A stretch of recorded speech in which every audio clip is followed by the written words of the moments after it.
Yo, what is up, my friends? It is Hippo, and I love arcades. Little arcades and big arcades. They're great, and recently I've gone on a nostalgia trip, and I really just want to share some old experiences. Wait! Am I too early? People are going to think this is a day in the life video where you go to different arcades, not a comedy video where you're sitting in your room like a bum. Why should I care if they get the wrong idea of the content? I mean, they can just click off if they don't like the video. You are a big bitch. Stinking piss boy. I sitting in the chair. What are you like a Rick and Morty stan? How you like Rick and Morty? G loser. You are Jerry, not Rick, so don't act like you have a thinking to share with me. Now my kid doesn't get to watch a simple fucking Chuck E. Cheese vlog. Is it so much to ask for? Huh. You had wasted 38 minutes of my time. I sincerely hope you pass. Signed Buckroot 8455246. Oh my fuck. Disclaimer, this is not a vlog. Chuck E. Cheese was the place to be back in the day. We crawled through some tubes, we whacked some moles, skied some balls, and we fueled our early onset gambling addictions. I mean, come on, just tell me this machine is not deeply evil. That's where my trust issues started. So picture this. It's a warm summer day in the mid to late 2000s. The birds are chirping, life is still good and easy. My summer camp daycare type thing used to take us on field trips sometimes, and one day, we went to Charles Entertainment Cheese's establishment. We started off by having lunch, and pretty quickly, it got fucking wild.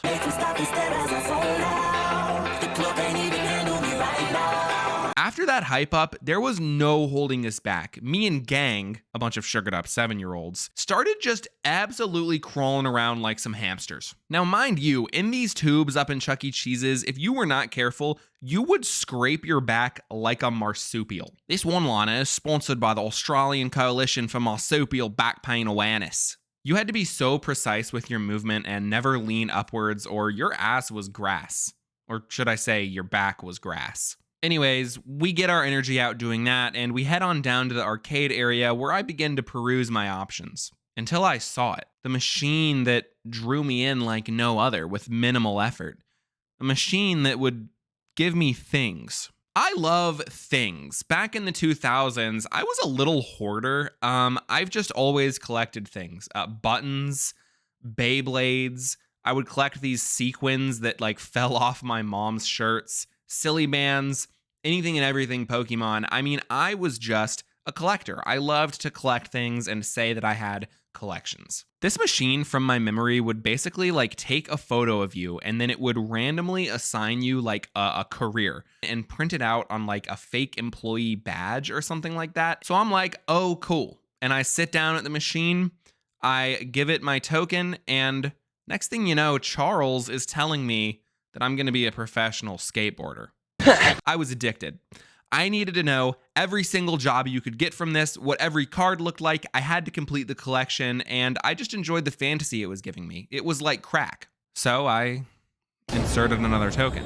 I became a pig, I became a doctor, I became a chef, and then I became a professional skateboarder. Then I became a detective, and then I became a professional skateboarder, and then I became a chef. Next thing you know, I've spent all my tokens at this machine, just printing out card after card that were mostly repeats, and there was hours left in the day.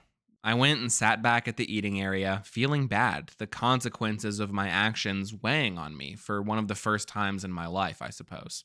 Me sowing. Ha yes! Me reaping. Oh god, no! Until my boy Charles pulled up and we hit that shit. Yeah! Yeah! Hit that shit, Charles! So, Chuck E. Cheese.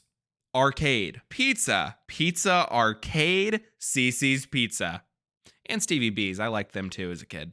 My dad would take me and my sister there. He would always give us like a few quarters to go and play in those little arcades that they had in the back. Well, the ultimate trap, the ultimate addiction that I struggled with in my life was claw machines. You already know, if there was a claw machine in the facility, young Hippo was going to hit that claw machine like a marsupial hits its back. Marsupials cannot stop hurting their backs. Please do something about it. And not just Cici's or Stevie B's. There was another local restaurant, Taco Mac. Any fellow Georgia kids? Any fellow Georgia?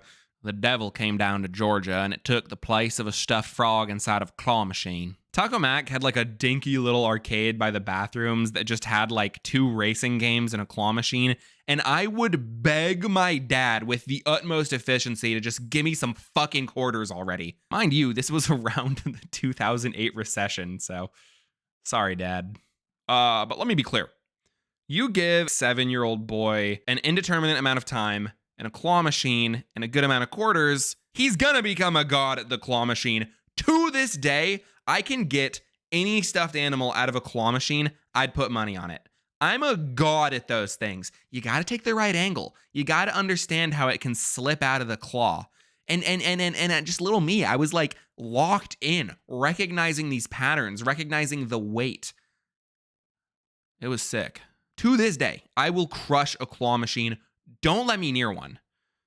Actually, don't let me near one. I shouldn't be talking about this like this. I was doing better. I swear to God, I was doing better. Look, when I see a claw machine, I get withdrawals. I don't know what to do. I want to use it so bad, but to be honest with you guys, in 2021, in my even younger adulthood, I actually went bankrupt from spending money on claw machines at Dave & Buster's. So, I have a memory of walking through the mall and there was one of those little duck vending machine, claw machine things, and I just relapsed so bad. You're strong. You're strong. You're strong. It's a serious issue that no one is talking about, claw machine addiction. It's like a gambling addiction, but with less risk and less reward. Claw machines ruin lives. And marsupials' backs. Marsupials can't. Okay, we fucking get it. If you were a restaurant around where I grew up in the 2000s, you are welcome for the copious amount of quarters that my entire family gave you. Please give them back. Now, I need to end the video on like a moral or like a message, right? Like this has to be a story. I can't just like talk for the sake of talking. I mean, I can, but I like to end the video on a nice little message. So, we actually might be on the turn of another economic recession, probably are. Similar to 2008, and similarly to 2008, there are claw machines and arcades that are still in restaurants. Cici's has been on a little bit of an upturn. So, kids, beg your parents for quarters and they'll give them to you. They do have them in their wallet. Even if they say they don't, just beg in a more annoying and whiny way, and they'll give them to you. Thank you so much for watching. If you enjoyed, please make sure to like, subscribe, and maybe check out one of the vids on screen. That would be a big help. I want to give a shout out to my channel members, Kat McKee, Nunya Tilly Timo, and Keon. Thank you so much for supporting the channel. It means the world to me. Other than that, have a great day or night. Hippo out.